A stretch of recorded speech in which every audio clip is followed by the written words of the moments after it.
So we will proceed. Honorable Ichung'wa. Honorable Speaker,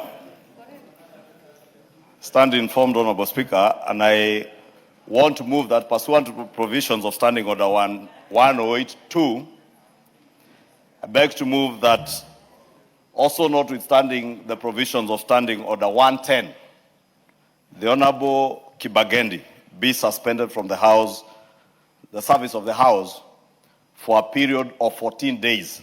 Honorable Speaker, I move this motion in the best interest of the dignity of each and every member of this House.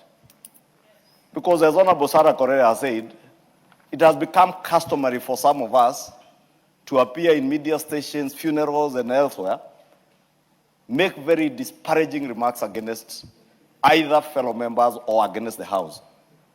But what I, Honorable Speaker, and I am on record in this House, since I joined this House 13 years ago, to be a stickler of our rules and procedures. Because we must protect, and we must be the first people to protect the dignity of this House. When you disparage a whole institution because of cheap politics, Honorable Speaker, it's not fair for high-ranking members like the Honorable Karoli Omondi and others. You know, Karoli Omondi is a very good lawyer. And he knows he would also not want to be associated with an undignified House. And therefore, I want to beg, Honorable Speaker, that we name the Honorable Anthony Kibagendi so that we protect the dignity of all of us collectively, and more importantly, the institution of Parliament. Honorable Speaker, I beg to move, and I want to request the Honorable Marianne Ketanyi to second.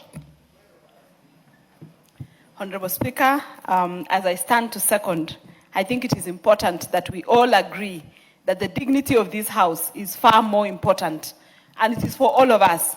There are 349 members seated inside here. It is not one member. And therefore, while we are carrying ourselves around, we need to consider the dignity and integrity of 349 members that sit inside this House that represent a whole population that are out there. I stand to second. Thank you.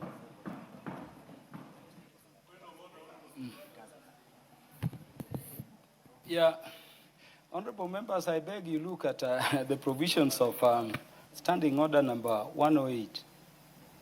No debate is allowed on such a motion. It cannot be, adjourned. In fact, let me read it to you for those who have not looked at it. That if the breach has been committed by such a member in the House, a motion shall be made by any other member present, that such member whose name shall be provided be suspended from the service of the House. And the Speaker shall forthwith put the question thereon, no amendment, no adjournment, no debate being allowed. That is the provision of your standing orders. And so, let me put the question. Honorable Cliff Gisario, it is also disorderly conduct to raise unnecessary points of order, and more so when the Speaker is on his feet. Yes. So, honorable members, it is for you to decide. And this has nothing to remove, or with the removal of Honorable Anthony Kibagendi from his seat as MP for the good people of Kenya he represents. It is strictly a matter of, privilege, and a matter falling under the provisions of Standing Order number 108. Now, honorable members, I put the question that the Honorable Anthony Kibagendi be suspended from the service of the House for a period of 14 days from today. Will as many as are of that opinion say aye? Aye. Will as many as are of the contrary opinion say nay? Nay. The ayes have it.